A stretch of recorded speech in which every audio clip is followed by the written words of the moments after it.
Can't get enough of Team Pete? Well, you've come to the right place, as each week I interview supporters of Pete Buttigieg, former candidate for President of the United States and current Secretary of Transportation.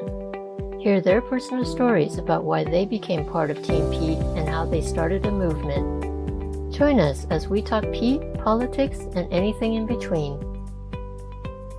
Hi everyone, my name is Kim Ang and I'm the host of this podcast, Talking with Team Pete, and today my special guest is Miss Patty Provencher. Hi, Miss Patty. Hello. Hi, thank you so much for joining me today. I understand that you have a lot of good stories to tell based on what Julie Parker has told me, and I appreciate a shout out to Julie. Thank you for connecting me with Miss Patty here. All right, Miss Patty, can you tell us a little bit about yourself and how you got involved with Team Pete? Well, I'm 91, almost 92 in December. I met Pete in Plymouth, New Hampshire, when he had his town hall there, and I was fortunate enough to be able to get up and speak at that. And so afterwards, my friend and myself were invited to meet him out back. So that was the first time I met him in person, and it all went from there. So how did you initially find out about him? It was in the newspaper that he was coming to Plymouth, and I contacted my friend, and we went together. Mm-hmm. And so, what was it about him that made you want to go meet with him? Was he your first candidate that you knew about that was running for president? Well, he was the only one that I cared anything about. I had seen some things on Facebook about Mayor Pete, and I liked what I heard, and so I just wanted to go and listen to him personally, because there's so much difference when you can listen to them in person than when you see it on TV or something. So I had many opportunities to go and listen to him speak. Mm-hmm. And so what was it about him that connected with you? He is so very, very sincere, and he never talks down to anybody, and he can talk on any subject. Any question that anybody asked him, he had an answer right there to give him, and it wasn't a lot of hemming and hawing, and he knew what he was talking about. And he's such a brilliant person, and yet, he can just talk and relate to everybody, and to me, that makes him precious. Because when he acknowledges a person in the audience, when they're asking him a question, he always repeats their name when he speaks back to them. And I think that the people like that, and they respond to him. Plus, he has quite good manners, doesn't he? Well, and he relates to children. He just relates to everybody, all ages. I think, at my age, he could, make me think of my sons or my grandsons. Oh, just think, that might have been one of my kids if they had taken an interest, which they didn't. But, everybody's different. So I always liked politics. And so it kind of made me relate to Pete. Okay. So have you always been interested in politics or followed politics most of your life? I have. I've always liked politics, but I had too large a family, so I couldn't really get in to representing us, for our state or anything. So I went the route of education. I was in local PTA, up on the state PTA. Then I was a school board member and chairman, and a supervisory union, and a school budget committee member. So that's where my interest lay. But once you get involved in that, you kind of move on to other things. And so like for the state PTA, we always had a representative at our local level going to all the hearings for the state, what was going on in education. And education is such a big part of everybody's life, and it has to roll over into politics. Sorry to say, but it is. Yes, it is, right? The more knowledge we have, the more power we have, right? That's exactly. Yeah. So I love all your Pete buttons there. Can you kind of tell us how you got those? And This one with Pete and myself, and then there's another one with Charleston and myself. My friend Julie Parker in Seattle made them for me. Julie, buttons for Pete, yes. It was funny, my first pin, I was in Plymouth, and I went out, and there was a gentleman selling pins and everything, and I found my big New Hampshire for Pete button, and I said, oh, I like that. And then I didn't have any money on me. And I said, oh, I can't buy that. I don't have any money. So he gave it to me. So every place I went, I just bought pins, and people gave me pins. And let me stand up, and maybe you can see the whole jacket. Okay. Oh, my. That is really cool. I took a lot off for the event I went to Saturday night because so many said 2020 on them. So I just left the regular ones. So, but I call this my Pete jacket, and everybody wants to know where I got my jacket. I bought my jacket at the store, but I just got all my pins, and everybody seems to enjoy looking at them. So yes, that is very, very cool. Came in for Halloween. As a member of the Barnstormers, I was fortunate enough to get a chance to move around quite a bit, and so it gave me the opportunity to meet so very, very many nice people. So how did you get involved with the Barnstormers? Well, I saw it on Facebook when they were in high school, and George was out there in his yellow and black coveralls, and they all marched to the dinner there in the rain, need I say, and then they were upstairs, and they took up a big section of the balcony part for that dinner, and I was so interested in, I messaged them on Facebook, and then I got an invitation from Julie to come as a guest speaker when they came to New Hampshire at their Barnstormers dinner. So that was really the beginning of it all. So I had enough. So how many states did you go to? Well, actually, I did a lot in New Hampshire, of course, wherever I could do. And then we went to South Carolina and North Carolina because that was at the end of his campaign. But we were there for that. And like I say, I just met so many wonderful people. And then when the election came up, I was at our town hall in New Hampton because I always ran a food sale to raise money for a boys' scholarship I had started. And our office coordinator, Amy Miller, gave me a call, and she said, Pat, where are you? And I said, well, I'm at our town hall where I vote doing my food sale. She said, don't go anywhere. Somebody's coming to see you.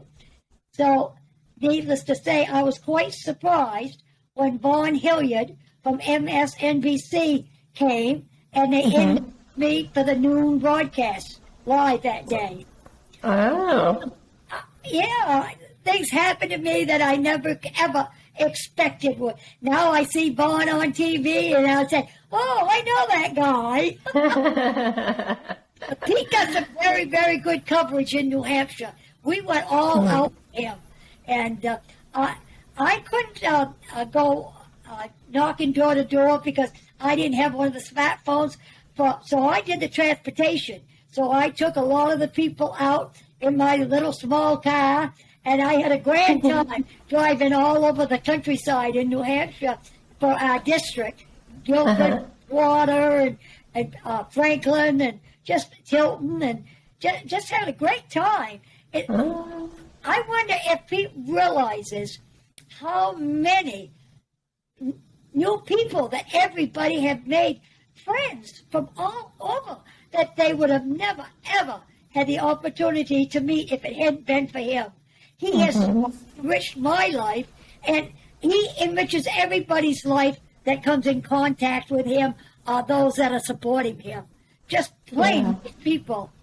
And then, not this past summer, but the summer before, we had a Soul Fest in Indiana, and Barnstorm was reunited there, and we had a grand time, had a chance to visit Pete and Chastain's former home, and that was interesting. And it was just, all I can say, it's been fabulous.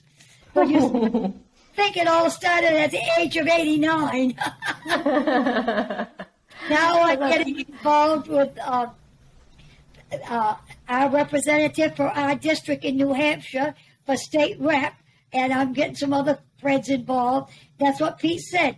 Work on your local level, because that's very important, because from the local level they go to the state level, and then from the state they move on, and that's how we spread the word. Yeah, absolutely. Because local politics is what affects our lives every day, right? So it's very important.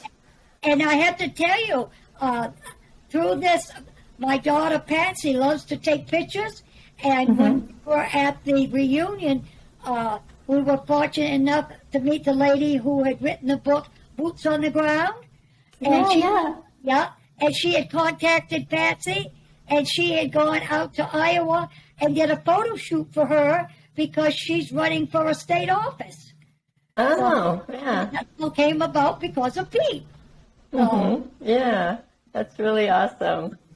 So, it's so was this like the first campaign that you were really involved in? Well, I had polled for President Clinton because I was really into him, and we had gone to some of his speeches in New Hampshire, and then I went out for Hillary. I did a lot of telephone calling for Hillary and stuff. So they're the ones that I had really connected with before. So, but as much as I thought of Bill Clinton, I have to say I'm putting Pete in front of him. Yeah. He's Bill is special too, isn't he? In his own way, but Pete is a little bit above the rest. Well, I think President Clinton was a wonderful president, because Pete is like him in the respect that he can reach across the aisle, and he can work with the people from the other parties, and he's not always talking against them. He tries to meet common ground, and that's very important. That's the way it used to be. Go to Congress to work for the people. They're not supposed to be there to work for themselves. Some people have a hard time understanding that. So I mean, you've been around for a long time. So what do you think is different now in terms of our current politics? How much has it changed?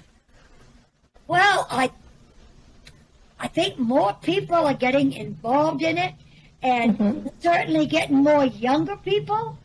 And it's sorry to say that we're getting some very bad elements involved in it. And that's why we have to get more and more young people out, so that they really and truly understand what the politics are all about, what the Constitution is about. And when a representative, a senator or a representative swears an oath to the Constitution that they're going to uphold it. And if they don't uphold it, then they should be voted out at the first chance we get. Yeah, absolutely. I mean, I think that Pete makes that very clear, that when you take an oath, you swear by that oath, and you stand up for it, and you don't belittle it, like a lot of people do. It seems though some people, they take the oath and then they forget that they have taken it, and they work against it. So Yeah. we need to listen to Pete. Yes, he's a very wise man, isn't he? He certainly is. And isn't he can be like he's just been in Canada, and somebody said Canada wants Pete. I said, well, that's all right. They can love him like we do, but they can't have him. But he's really spreading the word, and as transportation secretary, he's meeting so many people. It doesn't matter the party. He's there to represent the country, and he's doing the job that he had taken an oath to do. And he was in New Hampshire, up in Berlin, and they had been trying to accomplish getting heat under the roads on their main street, and they've never been able to do it. Now they're going to do. Pete's going to work that into his program. So New Hampshire's benefiting from that. Now I have to tell you, the second time I saw Pete live was in Claremont, New Hampshire. And I wanted a ride because I didn't like to drive at nighttime. So I had made a connection through Facebook with a lady I had met at Pete's Town Hall in Plymouth. And we met, and she took me down there. And that was Pete's first interview on Fox. And that was really interesting. So, yes, I got to experience that. And it's just all these experiences. It's just, just makes me so happy. I met his mother. I met Chad's mother and father. I met mayors from two of the Texas cities. Where would I have ever done that if that hadn't been for Pete? Oh, that is so wonderful. Did you get to take any photos with them? Oh, yes. Oh, I've got all kinds of photos of myself with Pete. Okay, great. At my age, I told my daughter, I said, now when I pass away, my Pete jacket and all my Pete pictures are to be put on display. Yes. I had a chance to go on the Pete Mobile. He came to our little town of New Hampshire.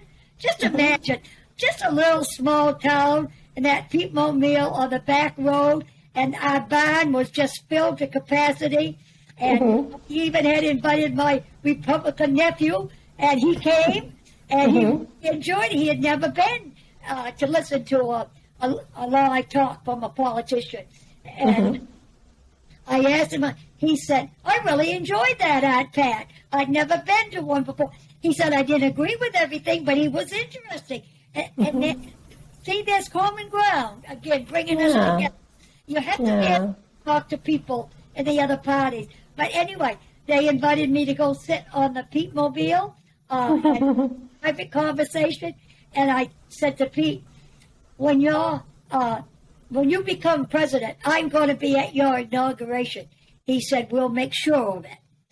Maybe I'll survive, and maybe I'll be lucky enough to go. How about that? Yeah, how about that? That would be amazing. I'm sure you would want to see him as president, right, in your lifetime. Oh, if I am so blessed with good health that God willing, I'll still be here when he becomes our president. You can't.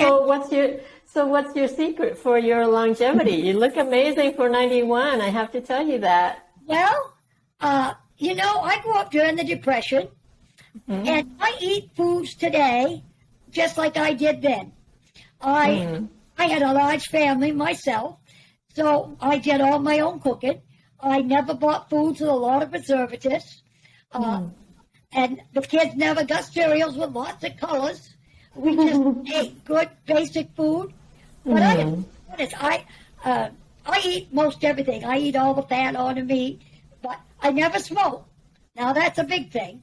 And I'm not going to say I never drank because I take a drink, but I can't even begin to tell you the last time I had anything to drink. It has no interest for me. And I keep busy. I work. I worked all my life, but I volunteer at a community center. I've done that for over 20 years, work every Thursday at the thrift store. There again, I meet a lot of wonderful people, and I pass the word of Pete along. Sometimes I shouldn't be talking politics, but I have to tell you about Pete. I'm into all my conversations. I was in the grocery store, and I couldn't reach something, so I asked somebody to reach something for me, and they did, and then the lady turned around, she said, "Is that you, Pat?" And I said, "Yes." And when we got talking, she was a girl that I know, she'd been a secretary at a high school, and so we got talking about Florida and things, and they said they had sold their place, and different things she said. I think that she was a Republican, so I went on to tell her all I had been doing with Pete, and she said, "He's a great guy." So that's how you spread the word. It doesn't have to really be at a political thing. You can just kind of weave his name in when you have a conversation with somebody. Yeah, you're very sneaky that way, in a really good way. Sneaky. That's great. When was the first time that you actually got to meet him in person and shake his hand? Was that at the town hall? Yeah, in Plymouth, New Hampshire, at his first town hall meeting up there. And so from there, I went to Claremont, went to Laconia, went to over to Wolfboro. When I went to Wolfboro, I met some people that I had met with the Barnstormers, Mike and Kevin from Massachusetts. And then last Saturday night, I met Dan, and he's from Massachusetts. He was the head of Pete's campaign. And he also knew Mike and Kevin. So it's a small world, isn't it? I was fortunate enough to be introducing Pete in Laconia when the results from Iowa were coming in. So that was really interesting. So yeah, just really had such a grand time. Wow, you are quite a celebrity in the Pete world, aren't you? I think the age has something to do with it. But I met nice young people. And, Facebook really gets the word out. And I go into some meetings and somebody would pop up and come up and give me a big hug. "Oh, I wanted to meet you." So now I still converse with them on Facebook. So, oh, that's nice. Yeah. That's so sweet. It really is. is. You're like the Grand Master of Team Pete then. Well, actually, I adopted Cabell, somebody that worked for him. I absolutely love that young man, and we've had many conversations, and he said his grandmother and grandfather had passed away. So I said, "That's all right. I'll be your grandmother." Aww. I think you can be all of our grandmothers. A lot of people just call me Nana Pat. One time when I was doing a calling campaign for Hillary, my telephone registered as Nana Pat. So I saw a friend at that. She said, "I took your call. I don't usually take calls like this, but when I saw it was Nana Pat, I knew it was you, so I took it."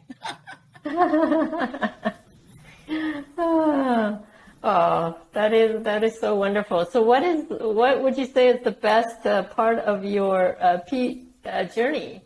Just meeting people? I really, really think it is, because I just met so many different people. And there's Alan from Hawaii, and on Facebook with him. And then my daughter and I, we met this lovely young girl who we thought was about 18, and she had just come back from Poland, where she had made captain in the service. And so we had a conversation with her that night, and we've been on Facebook with her ever since. And then she went to South Korea, and so she's called us from there, and another nice friend. Wow, you're making more friends in the last few years than ever, right? Sounds like it. And isn't it great? Because at my age, most of my friends, past friends, have passed away. I have all these new ones. to keep Yeah. me busy. Yeah, it sounds like you are keeping busy and boy, you sure have a lot of energy, Miss Pat. I have to say, Julie Parker, you know Julie. She is Yes. absolutely fabulous. She Yes, makes she me is. so happy when I see her picture on Facebook. She has the best smile. And Yes. if you're sad, all you want to do is bring up Julie's picture, and that'll make you happy. This is the effect Yes. has all had on Yes. me. Yes, indeed. She really is truly a remarkable human being. And just like everybody else that's on Team Pete, I feel like exactly what you're saying is all of the people that I've met too through this process have been remarkable and just really good, down to earth, decent human beings who are just so kind and generous. And it's quite a community we've created, hasn't it? It is. When I met him for the second time last Saturday night, I said, Pete, I have a plan for you. He said, and I said, well, if President Biden should run again, Kamala should step down. You should go in as vice president and take your Secretary of Transportation job right along with you. And he kind of laughed and he said, don't you get me into any more trouble. I think that would work. Well, we'll have to see what 24 brings. It's only 2 years, but sometimes a lot can happen in 2 years. So Yes, we indeed. just wait and see. Yes, indeed. Wait for the right decision. Yes. Well, I think your idea is pretty good to me. I don't know what hurdles he'd have to go through to get that, but it sounds like a plan to me. I know people make promises when they're running for office, but I wish President Biden hadn't made that promise, because you're setting up a person to run for president who I don't think is president quality. And she was the first one to drop out. I've always said, if it hadn't been for Pete, I don't think that President Biden would have got the vote, because people followed Pete, what he was saying, and the Barnstormers did signs across America for President Biden, and that was because of Pete. Right. See, it leads back to Pete. So Right. Yeah. I'm sure you've got stories of your own that will lead back to Pete.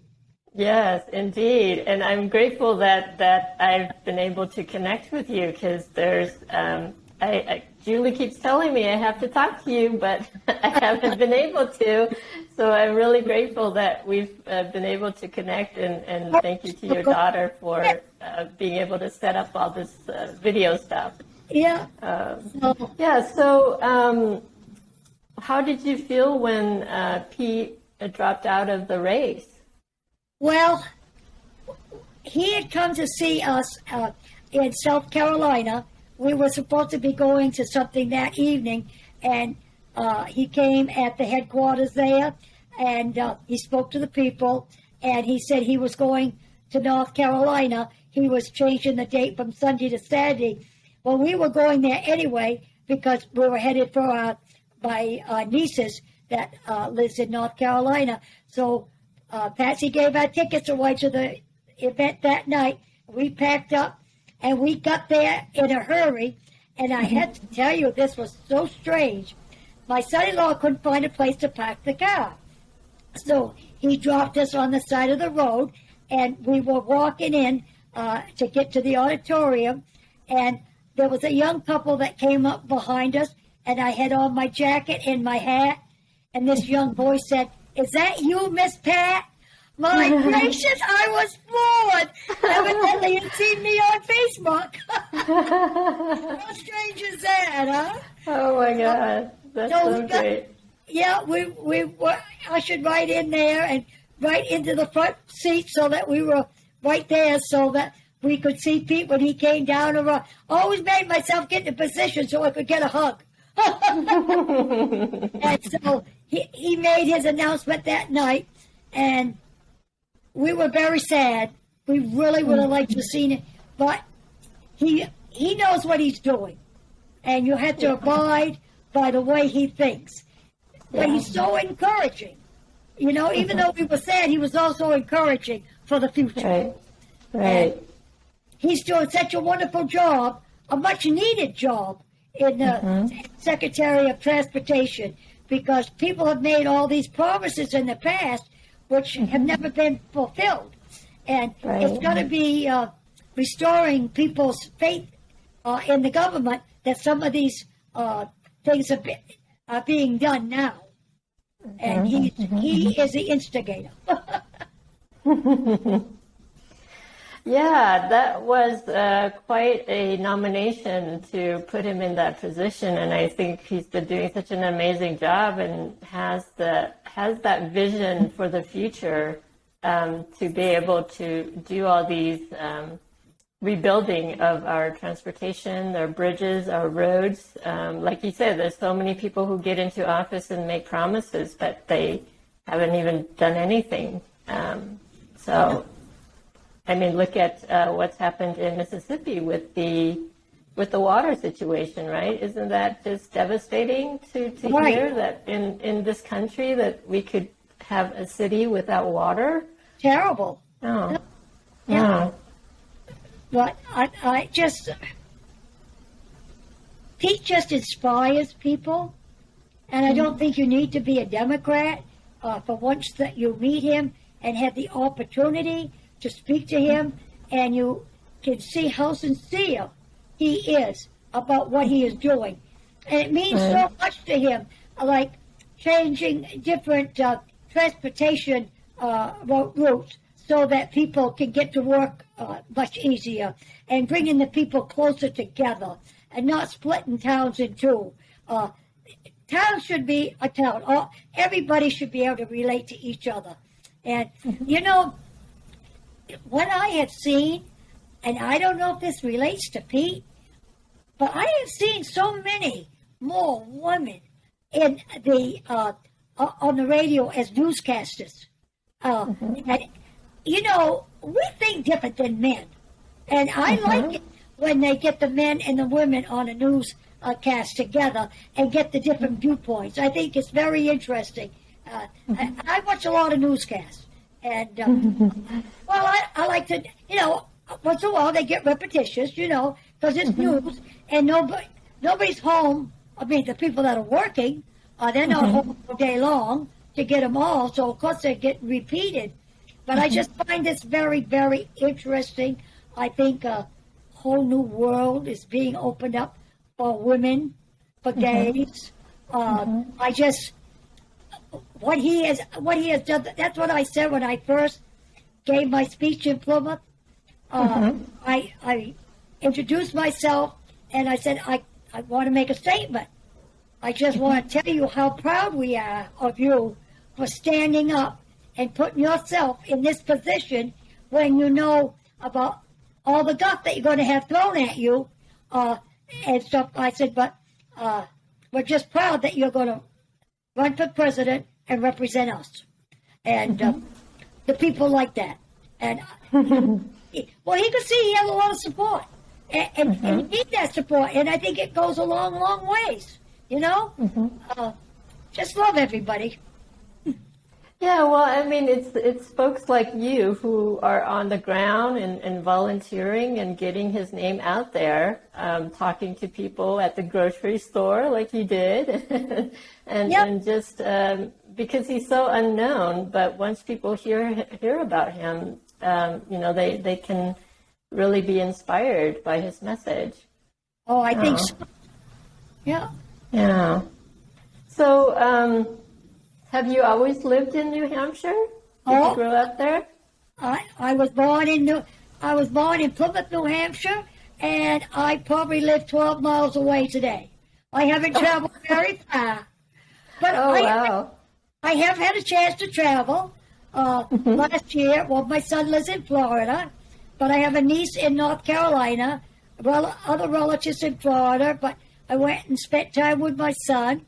Then I went back to North Carolina, and then she flew me to Texas to visit another niece, so I got to see the Alamo, where I had never been before, and they want to repeat it this year for me. So I might just do that after election. To vote, I like to be able to go in and cast my own vote. So, Yeah. So, are you going to do any volunteering for any of the other candidates that are running for office? well, I am. In fact, Wednesday night, I'm going to a social for Sean Carbonell, who is running to be our state rep in our district. There's only 2 towns in our district, Center Harbor and New Hampton, and so I'm going to be sending out, passing out flyers and putting out signs. And Annie Custer, our district has been changed from District 2 to District 1, so now I can vote for Annie. And so I've told them I'll come pick up signs and go and put them out in our district. I'll do what I can. So even do some polling, I'm not sure. It all depends if we can have our food sale for our boys, because that's how I've raised money for about 48 years. At election time, we run a food sale for boys scholarship. And I owe a lot of cooking and work on that. But if we don't do that, I might just do some polling.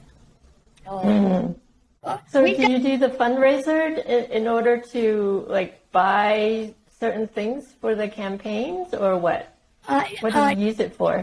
The food sale I'm speaking about is one that I helped start 48 years ago for boys in the town of New Hampton, because we had a girls' scholarship but nothing for the boys.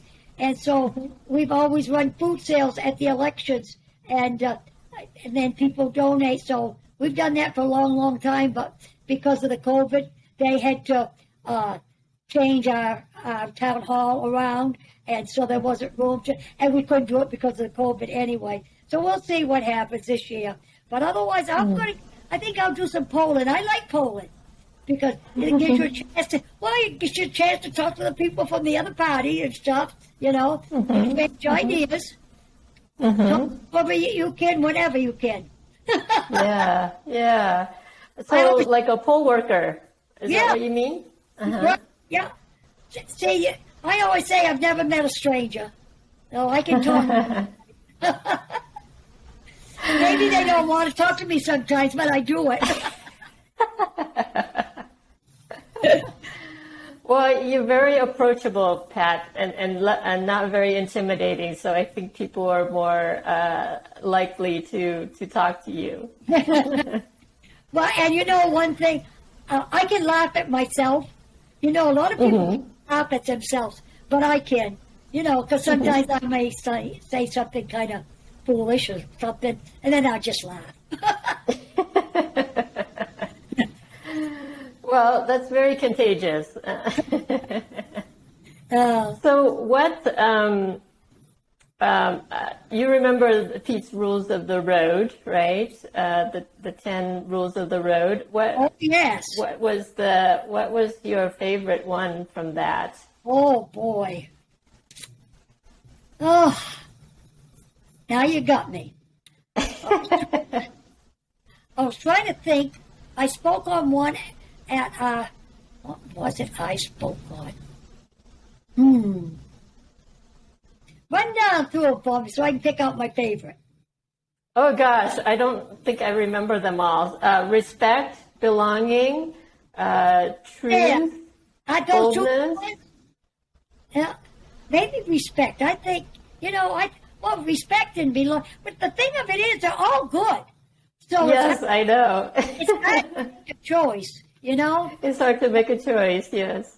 But they're good for everybody to live by, And I have to just praise the Barnstormers, because they really, really campaigned for Pete. They really got the word out.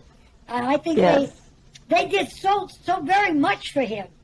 And yes, they did. Everybody reached somebody else, and it's contagious, really. And just like Patsy off there to Iowa for that photo shoot, that would have never happened for her. And she's just having a grand time. And she's off to Michigan. And then my niece in Ohio, because of being in Indiana, we got to Ohio, and she works in the Democratic office out there. And so I was able to meet some of the Democratic workers out there. And so, it's really, and you would have laughed because she went to listen to Pete speak during his campaign. She hung a sign around her neck with my picture on it. New Hampshire's Pete, chief supporter. And so she had her picture, Pete, with my picture hung around her neck.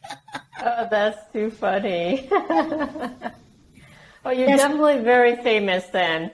Well, I'm famous, I am, but I've enjoyed myself, that's for sure. Yes.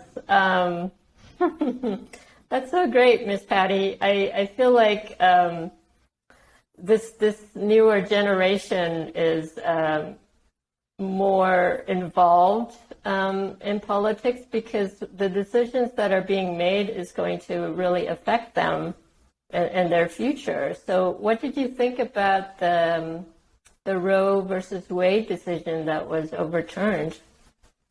I think it's horrible. And I'm so ashamed of our governor in our state by going along with that. And we've got candidates for a representative and for senator that are following those footsteps. And I hope they get trounced in New Hampshire because I think it's absolutely horrible. Nobody has the right to make a decision like that for a woman. That's a woman's right. And it's got to be up. Someplace I heard on the news that President Biden said he was going to see that the issue of abortion got on every ballot. And I wondered how you could do that. Did you hear that? No, I didn't hear that. I know that certain states are, I heard that a few states are trying to get that on their state ballot for the November election, but I haven't heard anything about widespread one.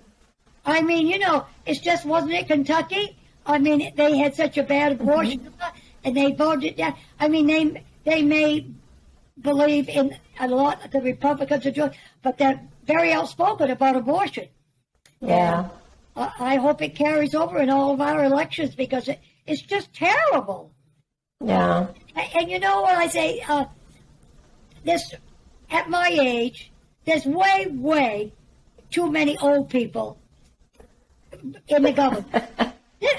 This has got to become a young people's country. It's like I think of Mayor Pete as being young.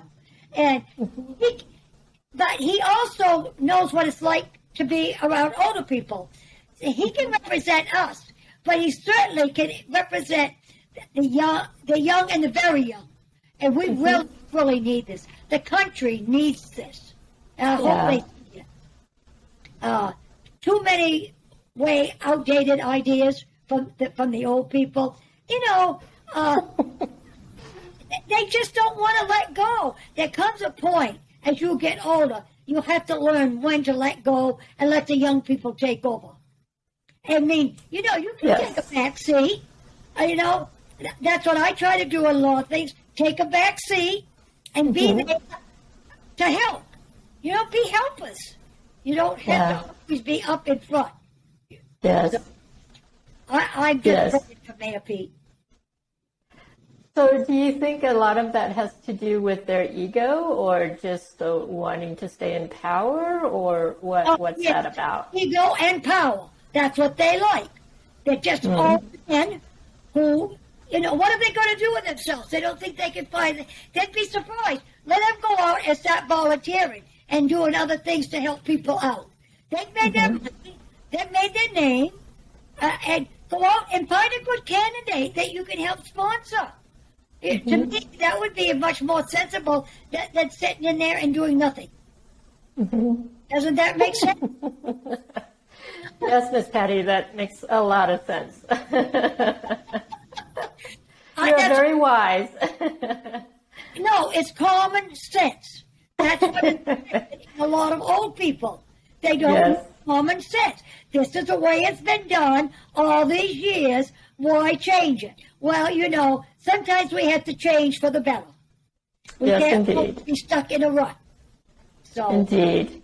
I like to think I mean, with what you've grown up with, I mean, women were not allowed to vote, right? And at one point, and so abortion was legal. So all of that you've been through, and for our politics to kind of reverse to that is very disheartening, isn't it? It is. I had to be 21 before I could register to vote. And back in those days, when you went to register, you had to read a section from the Constitution. And as I said before, there was somebody that I believe that was running for high office could have even read that. You can't put three sentences together. It's a crying shame. They've got out there today. They don't know what's in the Constitution. And it's a lot of things. I mean, remember how you probably don't remember, we used to have to pay a poll tax. We had to pay that or you couldn't vote. Then from the poll tax, it went to the head tax. Well, they declared that illegal because you had to pay that before you could vote. You shouldn't have to pay anything before you can vote. It's your legal right to vote when you become of age. No matter what your religion is, what your gender is, or anything. You just have the plain, simple right to vote. Wow, I didn't know all that, Miss Patty. That is quite wow. A little bit of history. Well, now I don't know. That's New Hampshire history. I don't know how it was in other states, but that's how it affected us. So, and it's surprising, maybe some people didn't have money to pay a head tax or a poll tax. And that would have been fair for them. We grew up through, poor times, hard times, and every penny counted. So, Yeah, I mean, it just seems like, everything is kind of going back in reverse. And like all of these legislations in Republican states that are trying to make it harder for people to vote. Right. Rather than trying to make it easier for them to vote. And I mean, just even taking away mail-in ballots, that's just insane to me. That's so very true. Can you imagine not being able to give anybody water while they're standing in line to vote? No. Right. I mean, that's not even common sense. Yeah. It's just a crying shame. They should patting themselves on the back because the chances are it's all going to come home to roost. You know that old saying? I do. There is something that I would like to impart to people. Like I said, I had always been interested in education because I had been wanting to be a teacher. I never became a teacher, so you always can find something that is related. And I did that through the PTA and school board and school budget committee and things. But at one time, they wanted to break up a clique in our town for our selectmen. And they asked me to run. Now, I really didn't have the interest for that. But my husband said, go ahead if you want to. So I said, all right. So they were able to put me on a ballot because my name was known. People get out and vote. So I say, don't be afraid to let yourself be used. And I started attending selectmen's meetings. So I did that 3 years in a row for her. The first year, I had to be a write-in, and it was against a very good friend of mine. And he said, Dad, if you had been on the ballot, you would have beat me. So then another year, they let somebody register after registration was closed, and they had the vote, and my good friend Pat Schlesinger picked up on that. So we went to Congress and Concord, and we had that vote declared illegal, and we had to have another whole vote. There again, I'm being used, but I didn't mind. But finally, the third year, it worked. We broke up that clique. So that's what I'm saying. don't be afraid to put yourself on a ballot. Represent it, because people know you, and they'll come out and vote. If they come out and vote for you, they'll also be voting for something else at the same time. So you're really helping people. So that's a message to people out there that are hesitant to become involved. Well, thank you, Miss Patty. That's I think that's what the whole point of Team Pete was, right? Was to get people out there. And so many of us are introverts who have never done anything like this before, going out and talking to people. And we all went out of our comfort zone to help this amazing guy get elected, right? I mean, it probably comes naturally to you, but it doesn't come naturally to someone like me. But we all went out and did it. So thanks to Pete. Well, I'm just a people person, and I've worked with people all my life. I'm a factory worker, and there was places my folks worked at a woolen mill. Famous last words, I said, I'm never going in there to work. Guess what? I went there to work, and I worked in 2 places, and I worked at Sprague Electric, and we did work at Sprague Electric. We have a card that we were part of the Apollo team. We made parts that went into the first Apollo. Oh, so it was interesting. Then another, that business went out, so I needed a job, and there was a place I said, I'll never go there to work. Well, I went there to work, and I worked there for over 17 years, and I became a shift foreman before I got done, and loved every minute of it. And all kinds of people. We had people from foreign countries that had come over that worked for us, from Mexico and from the Asian countries. And I'll never forget one of them. I walked by, he worked on second, and he was staying over on third shift, and he was smiling. And I said, what are you smiling about? And he said, you remind me of my mama. Because they were respectful of older people, you know, and they're so interesting to work with. So I've met all kinds of people, and I just love people. I can tell. So how long were you married for? What? How long were you married? Oh, 56 years before my husband passed away. Oh, wow. Graduated in 48. He graduated in 49. We were married in 50. Oh, wow.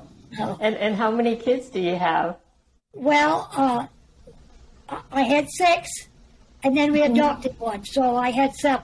I have one of my sons, so, yeah. And how many grandkids do you have? Oh, boy. I got, I think 14. Then I got great-grandchildren, great-great-grandchildren. And this year, wow. I have a great-great-niece and a great-granddaughter that will both be graduating from the same school where I used to be on the school board. So I'm going to ask them if I can give them their diplomas, because that's pretty good. Oh. A great-granddaughter, niece, graduating, so that's good. Yeah. Oh, that's amazing. And my kids' classmates, I always used to tell them, you know, the door was always open if they needed a place to stay. But I always used to say, remember, you've got one mother and one father. You know, you may have your differences with them, but they're yours. So you need to lend a hand, and you do it. Yeah. Yeah, there needs to be more people like you, Miss Patty, in the world. If there were, this world would be a better place.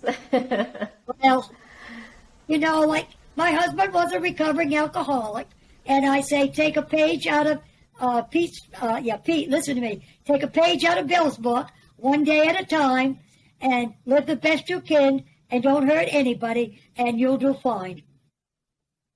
Oh, those are very, very good advice to live by. I think it is.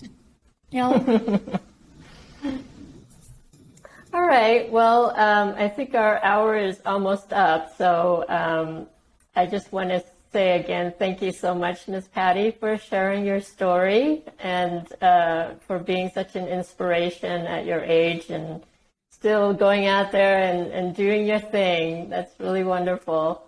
You have so much energy. It's so contagious. Stay in touch. Yes, definitely. And I'm so grateful that you're on Facebook and talking to people, because not a lot of older folks know how to even use their smartphone. Well, I don't know too awful much about my tablet stuff, but I have a good daughter. They're right there, and I've got friends down the road that if I need something, I run down. I have two of the most wonderful friends down the road from me, and they have done so much for me. They're a gay couple that are married, and I just love them to death.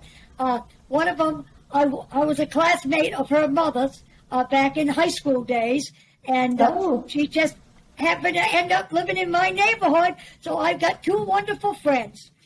They're all younger than I am, but I love them dearly. Oh, and I hope if Pete runs again, the Barnstormers will be really active, and God willing, I'll be right there, and I'm going to get out and campaign more than we did before. Patsy and Bill have got an RV now, so they can take us anywhere. If they Wow. travel the United States campaigning, I'm going to be right there. Oh, wow. All right. Goodness. Yes. I think all of us will be right there with you, Miss Patty. Wonderful. Well, Yes. in person someday. Yes, I definitely hope so too. It's such an honor to be able to talk to you, Miss Patty. Thank you so much for your time, and I feel like this whole Pete community is so amazing, and to meet people like you and Julie Parker and all the other Barnstormers, it's been a joy and probably the most amazing experience of my life. So Aren't they great thank people? you.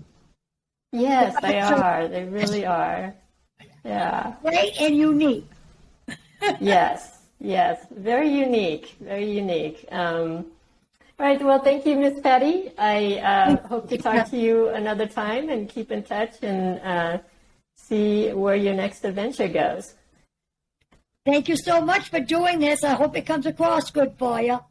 Yes, thank you. Away, so What's that? I said I can get carried away sometimes. Oh. No. I love hearing your story and your enthusiasm. It really comes across there. So thank you for your time, and hopefully we'll chat again another time. Thank you. Thank you. Have a good one. You too. If you've enjoyed this conversation, please be sure to subscribe so this channel can grow and I'll be able to share more stories with you each week. Thank you for listening.